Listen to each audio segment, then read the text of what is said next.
Good morning, everyone. It's Chief Meteorologist Eric Wilhelm coming at you on this Thursday morning. We've got a couple of weather stories to keep track of over the next couple of days, so I wanted to do just a relatively quick little video update for you. First of all, if you have friends or family down in Florida, what a 24 hours it has been. Of course, Ian made landfall yesterday afternoon as a strong Category 4 hurricane, and now that we are into daylight today, we're going to see the full extent of the devastation, and it's not over yet. I mean, the powerful wind aspect of Ian is over for Florida, but it remains very, very rainy. Flooding remains a big concern. Orlando to Jacksonville, heading over towards Daytona as well.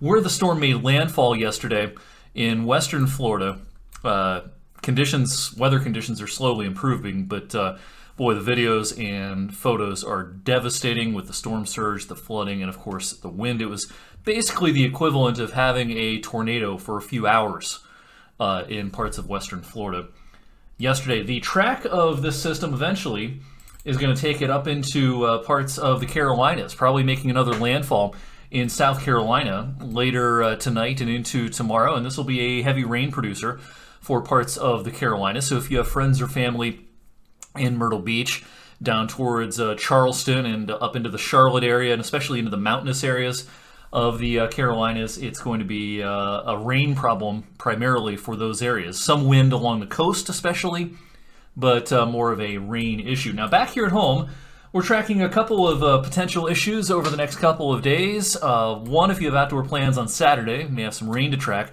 Two, the possibility of a pretty cold night coming up for tonight. We have no frost advisories out for our television viewing area, but just an hour or two off to our east, frost advisories have been issued for western New York and some of the hills and valleys of northern parts of Pennsylvania, and I'm not going to be surprised if we have some patches of frost in our viewing area late tonight into Friday morning. We'll talk more about that in just a second. In the meantime, today, a pretty quiet day weather-wise, a fair amount of clouds around this morning.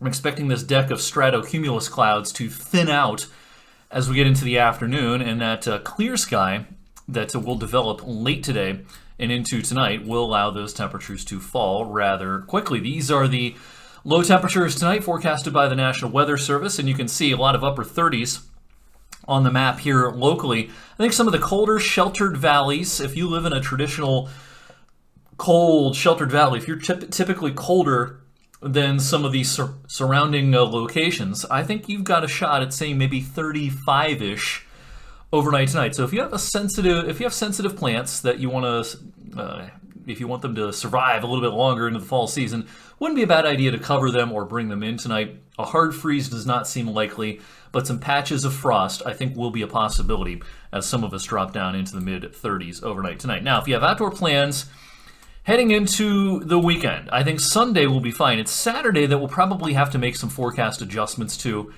today, now that we're seeing some better model agreement. Here's a look at Futurecast over the next couple of days. Of course, there's Ian making landfall again in South Carolina. By tomorrow morning, heavy rain for parts of North and South Carolina and into parts of the central and southern Appalachians. It now looks like a little bit of this moisture will try to get funneled far enough to the north that by Saturday, I think we're going to have to allow for at least a little bit of rain across eastern Ohio and western PA. When will this occur Saturday? Well, probably at any point. We could see a couple of showers around in the morning on Saturday and even into the afternoon. A little damp weather is going to be a possibility. As a result of this possibility, or perhaps even likelihood, of seeing a little bit of rain, Saturday is probably going to be a little bit cooler than we first expected.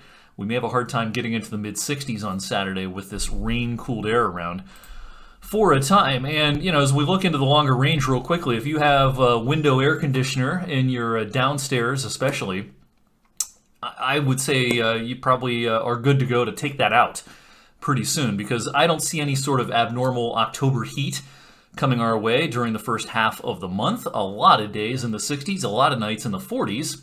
Overall, just kind of a typical early October pattern. But are we done with 90s for the year? I would say so. Are we done with 80s for the year? I wouldn't guarantee that just yet, but it seems pretty unlikely that we're going to see any sort of unseasonable warmth as we go through the first half of the month. So that's the way things look right now. Of course, we'll have further updates on the weekend and the longer range on this evening's edition of the Valley's most in-depth weather forecast video, even more in-depth than this video.